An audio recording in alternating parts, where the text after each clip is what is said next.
Once the decision has been made to undergo either hip or knee replacement surgery, getting prepared before surgery is extremely vital to achieving an excellent outcome. How are the ways you can prepare for surgery? Preparing your home environment. That means trying to have an environment where you can avoid as many steps as possible, making sure there are no obstacles in the way. Oftentimes you will need a walker for a few days or a few weeks after surgery. Making sure there are no rugs that might trip you up, and also choose appropriate footwear that won't cause you to fall or trip. Oftentimes, once you need joint replacement surgery, you are deconditioned. That means certain muscle groups aren't at their best. Oftentimes, a short course of physical therapy and then doing exercises on a regular basis will help regenerate and re-stimulate those muscles to start working again. This will be crucial for after surgery. When the joint is moving well, you will be able to use those muscles efficiently. Getting prepared with your medical specialist is also crucial. All patients will need a preoperative history and physical. This is usually performed by your internal medicine or primary care doctor.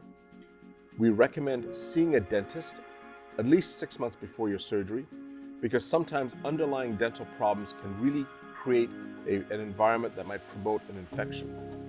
Sometimes other specialists, like urologists, need to be seen because we do not want conditions like urinary retention to occur after surgery.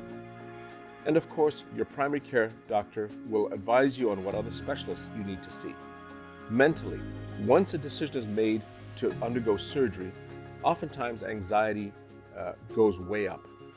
Preparing mentally means understanding why you're having the procedure, knowing all the benefits, risks, recovery, and outcome, and then coming to peace with that decision.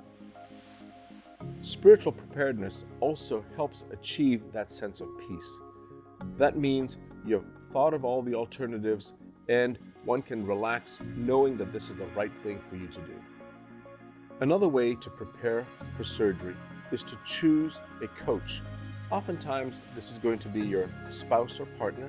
Sometimes it's a family member. This person is going to be very important in you achieving an excellent outcome.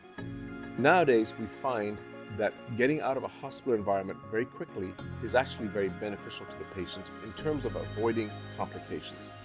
This also allows the patient to achieve a more normal lifestyle and assume a more regular, natural quality of life. I would just like to finish by reminding you that this approximately 6 to 8 week period of getting prepared is getting you ready for the reward after the procedure. That is achieving a very active and pain-free lifestyle.